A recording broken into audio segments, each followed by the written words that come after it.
The massive Kryvax warship Sovereign Dawn broke through Earth's atmosphere like an obsidian arrow, its quantum shields dispersing clouds in geometric patterns. Admiral Rixel stood at the bridge's viewport, his silver-scaled skin reflecting the glow of tactical displays. This was supposed to be simple. Their intelligence had marked Earth as a primitive world, barely worth the fuel spent reaching it. Status report. Rixel commanded, his 4 eyes scanning the holographic readouts floating before him. Lieutenant Nera, her crystalline exoskeleton humming with nervous energy, responded, "Sir, initial scans are confusing. We're detecting energy signatures that shouldn't exist here. The humans appear to be using some form of quantum shielding, but our records show they shouldn't have that technology for at least another century." Rixel's secondary hearts quickened. Something was wrong. The Kryvax Empire had conquered 17 worlds in the past solar cycle, each operation executed with mechanical precision. But this felt different. "Launch the first wave," he ordered, pushing aside his unease. Standard conquest protocol. Across the globe, massive drop pods pierced the sky like artificial meteors.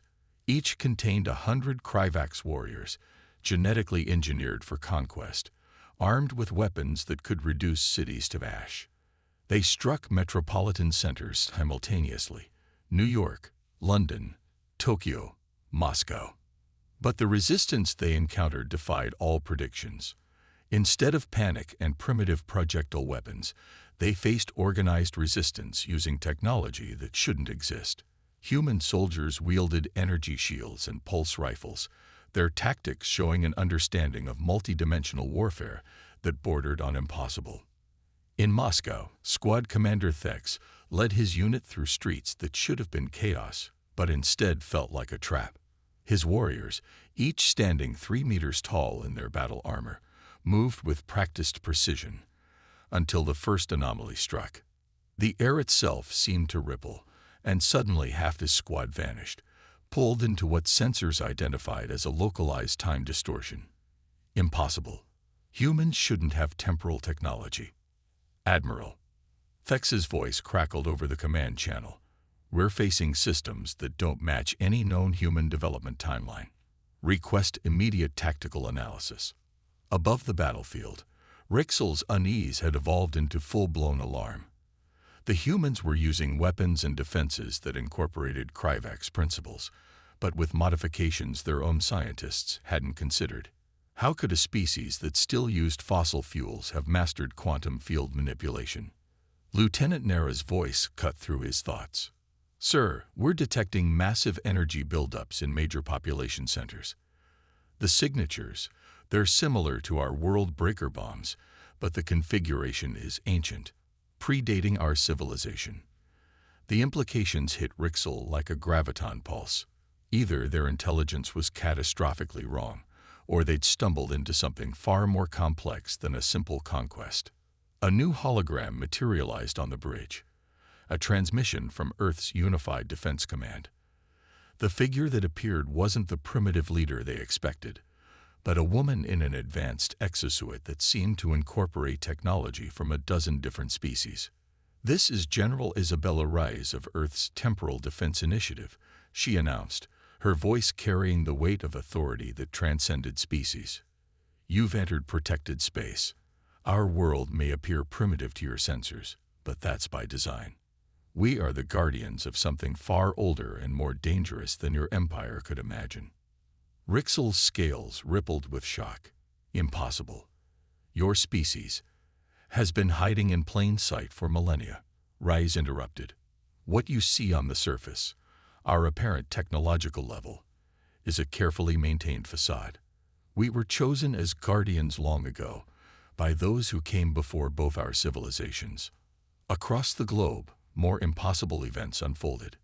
In Tokyo, Kryvax warriors watched in horror as their quantum-locked weapons were disabled by technology that seemed to operate on principles their scientists had only theorized about. In London, human defenders opened portals that shouldn't have been possible, outflanking invasion forces with casual ease. Rixel's tactical mind raced. Everything they'd known about Earth, Everything that had made this seem like an easy conquest had been wrong. But worse than that, they'd been deliberately missiled. The question was, by whom? Final warning. Admiral, Rice continued, withdraw your forces, or we'll be forced to show you why Earth was chosen as a guardian world. Trust me when I say, neither of us wants that. As if to emphasize her point, sensors detected massive structures beginning to rise from beneath Earth's oceans, installations that dwarfed anything in the Kryvax arsenal, bearing markings that predated known civilization. Rixel made the only decision he could. All forces, immediate withdrawal. We've been deceived about this world's true nature. As his ships began their retreat, he couldn't shake the feeling that this wasn't just a failed invasion. It was the beginning of something much larger, a cosmic game where neither humans nor Kryvax fully understood their roles. The Sovereign Dawn accelerated into orbit, its sensors recording everything they could about the impossible defenses below. This wasn't over. The question of why Earth had been hiding such power, and who had chosen them as guardians, would demand answers. But for now, retreat was the only sane option when facing an enemy that had apparently been playing a much longer game than anyone had suspected. Admiral Rixel stood in the Sovereign Dawn's analysis chamber, surrounded by holographic projections of Earth's impossible defenses. Each image told the same story. Technology that shouldn't exist, wielded by a species that should have been centuries away from such advancement. "Show me the temporal signatures again," he ordered. Lieutenant Nera manipulated the controls, and new data streams filled the air. The patterns were unlike anything in Kryvax records, yet somehow familiar. "Sir," Nara's crystalline form pulsed with excitement, "I found something. The energy signatures from Earth's defenses. They match fragments we've discovered on ancient worlds. The same patterns appear on ruins predating both our civilizations." Before Rixel could respond, the ship's sensors blared. 3 massive objects had emerged from hyperspace, vessels of clearly human design, but incorporating elements that seemed pulled from a dozen different technological epochs. "This is Captain Raj Patul of the Earth Defense Fleet." A transmission cut through their communications. "We know you're analyzing our defenses. Admiral, perhaps it's time we showed you why." Rixel's 4 eyes narrowed. "You're offering information. Why?" "Because," Patel responded, "what's coming affects us both. Your invasion wasn't random. You were led here, just as others have been before you." In the command center beneath Mount Fuji, General Isabella Reyes studied holographic displays showing the Kryvax fleet's position. Around her, technology from 100 worlds hummed with power, gifts from the predecessors, combined with human innovation. "They're still trying to understand." She mused to her second-in-command, Commander Jun Zhao, "just like we did when we first found the ruins." Zhao nodded, his augmented eyes processing multiple data streams simultaneously. "The question is, do we tell them everything?" About the tests. Every few centuries, it happened the same way. An advanced civilization would discover Earth, attempt invasion, and learn the truth, or at least part of it. The predecessors had chosen humanity for a reason, turning Earth into a honeypot trap that attracted potential threats and tested their responses. Back on the Sovereign Dawn, Rixel received the first data package from Earth. As he reviewed it, his scales paled. The information showed previous invasion attempts by other species, each one drawn to Earth by carefully planted false intelligence, each one discovering the truth about humanity's role as guardians. "It's a test," he realized aloud. "The predecessors, they're using Earth to evaluate other civilizations." "Partially correct," Captain Patel's voice returned. "But the test isn't just for the invaders. It's for humanity too.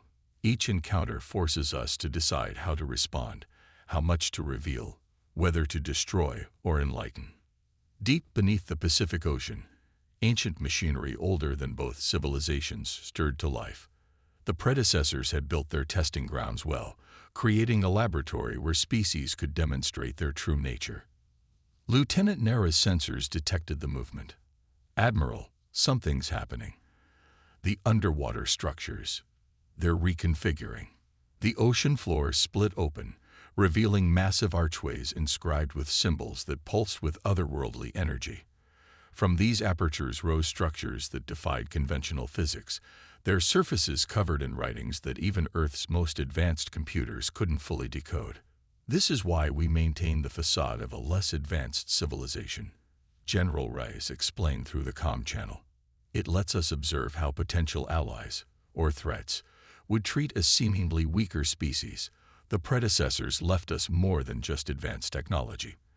They left us a responsibility. Rixel watched as the structures continued to emerge, his tactical mind racing. The Kryvax Empire had prided itself on understanding the galaxy's powers and principles. Now, faced with evidence of technologies that made their most advanced systems look primitive, everything was being questioned. Your species was chosen, he said slowly, to judge others. Not to judge, Rice corrected. To test, to teach, and when necessary, to preserve. The predecessors knew that true civilization isn't measured by technological advancement, but by how we treat those we believe to be lesser than ourselves. As if in response to her words, the ancient structures began emitting energy patterns that interfered with both human and Kryvax systems. It wasn't an attack, it was an invitation. We're detecting similar energy signatures from multiple points in the galaxy, Nara reported, her voice tight with concern. Whatever these structures are, they're part of a network. Earth isn't just a testing ground. It's a hub. Commander Joe's augmented vision detected subtle changes in the patterns. General, the network is activating. Just like the archives said it would when the right conditions were met. Rice felt a weight settle onto her shoulders. This was what generations of human guardians had prepared for. The Kryvax invasion hadn't just been another test. It had been a trigger. Admiral Rixel, she broadcast, what happens next depends on both our species. The predecessors left us a choice. We can continue as adversaries, or we can face what's coming together. Because those structures aren't just rising to show us the past, they're warning us about the future. The ancient machinery continued its awakening, each movement revealing new complexities, new mysteries. The game that had been playing out for millennia was entering its next phase, and both humanity and the Kryvax would have to decide their roles in what was to come. The ancient structure's awakening had turned Earth's oceans into a constellation of light and energy. Admiral Rixel and General Rice stood in the underwater predecessor facility, their breath visible in the cold, pressurized chamber. Around them, holographic displays showed the true scope of what they faced. The deception goes deeper than either of us imagined, Rice said, gesturing to a star map that filled the chamber. Countless points of light pulsed in synchronization, each representing a predecessor installation. They weren't just testing us. They were preparing us. Rixel's scaled hand passed through the hologram, tracing patterns that suddenly seemed obvious. These aren't random locations. They're forming a barrier around something. His four eyes widened as the implications became clear, or containing something. In orbit, Lieutenant Nara coordinated with Commander Zhao, their ships combined sensors probing the ancient network. What they discovered sent ripples of concern through both fleets. The energy signatures, Nara reported, her crystalline form vibrating with tension. They matched the quantum anomalies we detected before invading Earth, but they're not coming from the planet. They're being reflected from somewhere else. Deep within the facility, ancient archives began to unlock, responding to the combined presence of human and Kryvax biosignatures. The truth emerged in fragments, each revelation more disturbing than the last. The predecessors didn't choose Earth by chance, Rice read from a decoded text. They chose us because we were unpredictable. Every other species they encountered developed along predictable technological paths. But humans, she paused, looking at Rixel. We took different technologies and combined them in ways no one expected. And my people? Rixel asked, though he was beginning to understand. The Kryvax were chosen too. Your invasion wasn't just prompted by false intelligence. It was orchestrated across centuries. Your empire's rise, your technological development, even the direction of your expansion, all guided to this moment. Above them, the facility's central chamber activated, projecting an image that made both leaders step back. A massive void in space, contained by technologies beyond either civilization's understanding, pulsed with malevolent energy. The breach, Rixel whispered, recognizing the pattern from ancient Kryvax myths. Stories of a time before their empire, when the stars themselves went dark. Commander Zhao's voice cut through their communications. "General, Admiral, we're detecting temporal distortions. Something's trying to break through the containment network." The facility's archives continued their revelation. The predecessors hadn't just been building defenses, they'd been creating a complex lock, one that required two keys: humanity's innovative chaos and the Kryvax's ordered precision. They knew they couldn't maintain the containment forever, Rise realized. So they created guardians who could take their place. Earth's apparent weakness, your empire's aggression. It was all designed to bring us together at exactly the right moment. The chamber shuddered as another temporal wave passed through. In orbit, both fleets' sensors detected growing instability in the predecessor network. Whatever was trapped beyond that breach was getting stronger. Our choices weren't our own, Rixel said bitterly, his warrior's pride wounded by the revelation. No, Rise corrected. Our development was guided. But our choices were always our own. That's what they were testing. Not just our capabilities, but our character. How we'd react when faced with the truth. Lieutenant Nara's urgent voice filled the chamber. "Admiral, General, the containment field is weakening. We're detecting similar reports from predecessor sites across the galaxy. Whatever's on the other side, it's waking up." The facility's systems responded to the threat, revealing new chambers and technologies previously hidden. Tools left by the predecessors for this exact moment. Weapons and defenses that would require both human adaptability and Kryvax precision to master. "We have a choice to make," Rise said, looking at the arsenal before them. "We can reject their manipulation, go our separate ways, or we can accept the role they prepared us for and face whatever's coming together." Rixel studied the weapons, his tactical mind already seeing how human and Kryvax technologies could be combined in ways neither species had considered. "You said they chose humans for their unpredictability," he mused. "Perhaps we should be unpredictable one last time." The chamber rumbled again, and new alarms blared from the orbital fleets. The containment network was failing faster now, and whatever lay beyond that breach was reaching out with tendrils of impossible energy. Rice smiled grimly. "You mean instead of being their perfect guardians, we find our own solution?" "Exactly," Rixel agreed. "They manipulated both our species, thinking they could create perfect replacements for themselves. But perhaps what's needed isn't perfection. It's innovation." As if responding to their decision, the facility's systems reconfigured, revealing new possibilities, new combinations of technology that neither the predecessors nor their ancient enemy had ever considered. The true test wasn't whether they would accept their assigned roles, but whether they could transcend them. As the breach began to widen, and the galactic containment network strained, humanity and the Kryvax prepared to prove that even gods could be surprised. The combined Earth-Kryvax fleet hung in high orbit, their ships arranged in formations that would have been impossible weeks ago. Human vessels, sleek and adaptable, intertwined with the crystalline structures of Kryvax warships. On the bridge of the Sovereign Dawn, now serving as the Joint Command Center, Admiral Rixel and General Rise watched as their forces prepared for what was coming. "The breach has expanded by another 12%, Lieutenant Nara reported, her readings now supplemented by human quantum sensors. "The containment field won't hold much longer." Commander Zhao, his augmented eyes processing multiple tactical displays, added, "The predecessor sites are responding, but not the way their archives predicted. It's as if they're confused by our modifications. They had done the impossible, taken the predecessors' technologies and reshaped them. Human creativity combined with Krivak's precision had yielded weapons and defenses that defied conventional physics. But would it be enough? Deep in the Pacific predecessor facility, teams of human and Krivak scientists worked frantically. They had discovered that the ancient machines weren't just tools.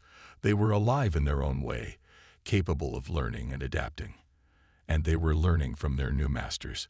Look at this, Dr. Vikram Singh, Earth's leading genotechnologist, called to his Krivak's counterpart, Science Director Mexel. The holographic display showed the breach's energy signature, but something had changed. The containment field isn't just holding, it's evolving. Mexel's scales rippled with excitement. The predecessors never considered this possibility. They built their systems to be perfect, unchanging. But by introducing chaos into their order, we've created something new, Vikram finished. Something that can adapt as fast as the entity behind the breach. But their triumph was short-lived. Alarms blared throughout the facility as reality itself seemed to buckle. The breach had finally found a way through, not by breaking the containment field, but by going around it. Multiple temporal incursions detected. Nara's voice cut through all command channels. The entity isn't just breaking through, it's attacking from different points in time simultaneously. In orbit, the fleet watched as tears in spacetime began to appear. Through these rifts came horrors that defied description. Beings of pure energy and malevolent intelligence, their forms shifting between dimensions. This is what the predecessors feared. Rise breathed, watching as the first wave of entities emerge. Not just an enemy they couldn't defeat, but one that could rewrite the rules of reality itself. Rixel's tactical mind was already adapting. Launch the modified containment drones, he ordered. Pattern Omega-7. Human ingenuity had suggested turning the predecessors' defensive technologies into weapons, while Krivak's precision made it possible. The drones, hybrids of human AI and Krivak's crystalline technology, swarmed from the fleet. As they engaged the entities, something unprecedented happened. Instead of trying to contain them, the drones began transforming the very space around the rifts. It's working. Vikram's voice crackled through the comm. The quantum matrices are reconfiguring faster than they can adapt. We're not just fighting them. We're changing the battlefield itself. But the entity behind the breach wasn't finished. New rifts began to appear, these ones different.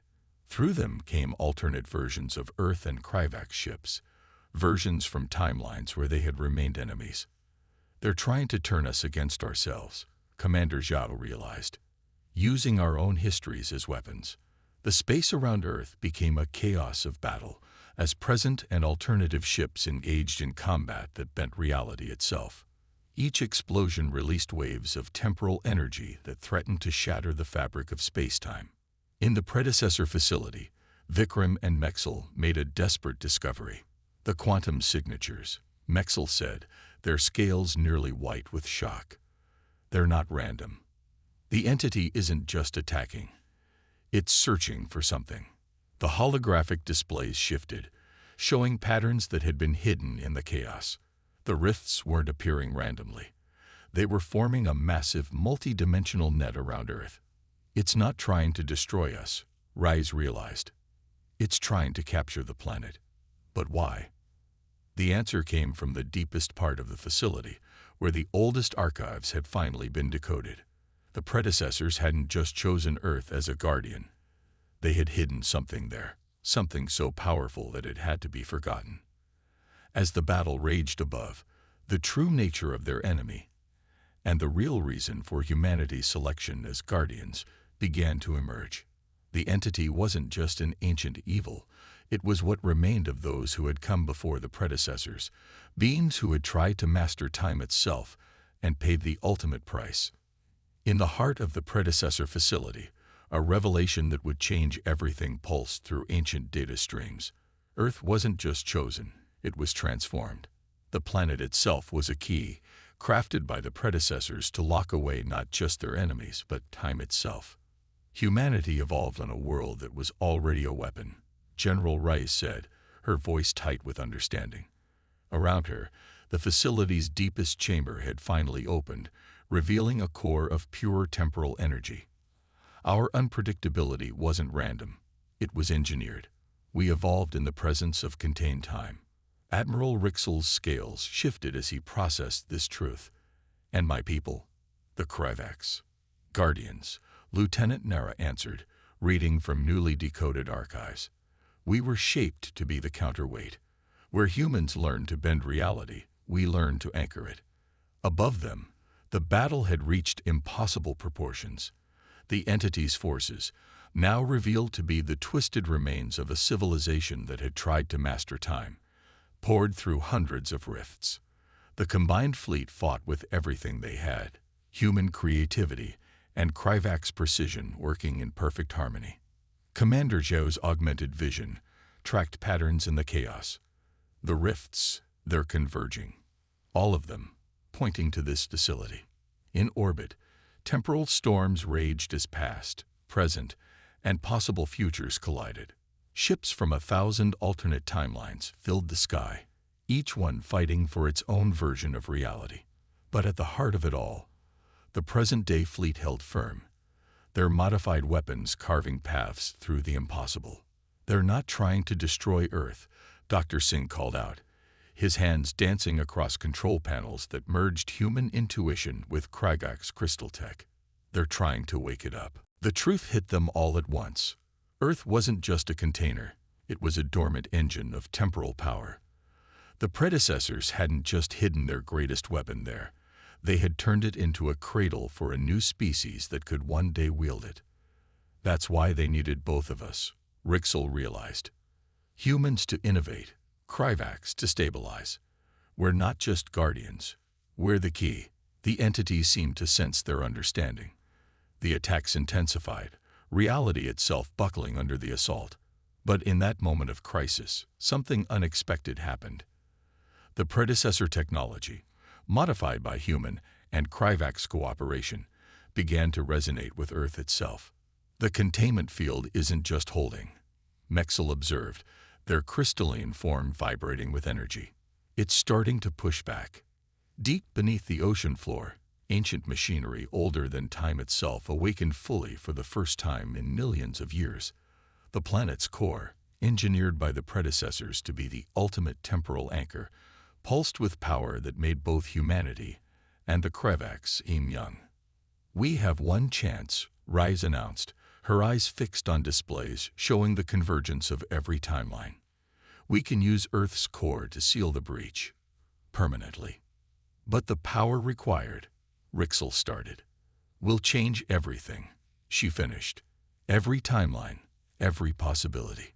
We're not just fighting for our present. We're fighting for every version of our future. The combined fleet received new orders, positioning themselves at key points around the planet.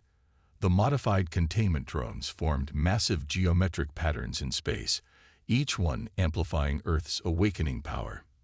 In a single, synchronized moment, human adaptability and Krivak's precision reached their perfect balance.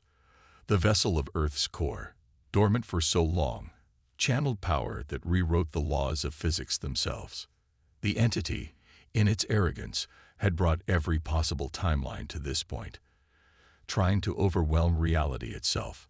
Instead, it had given them the means to end all possible variations of its existence. Now, Rise commanded, and Rixel gave the signal simultaneously. Earth's core released its power, not as a weapon, but as a reset, a temporal wave that rippled through every timeline, every possibility. The entity, spread across countless realities, found itself caught in a trap millions of years in the making. The rifts began to close, not with violence, but with a kind of cosmic certainty. Reality reasserted itself, but changed.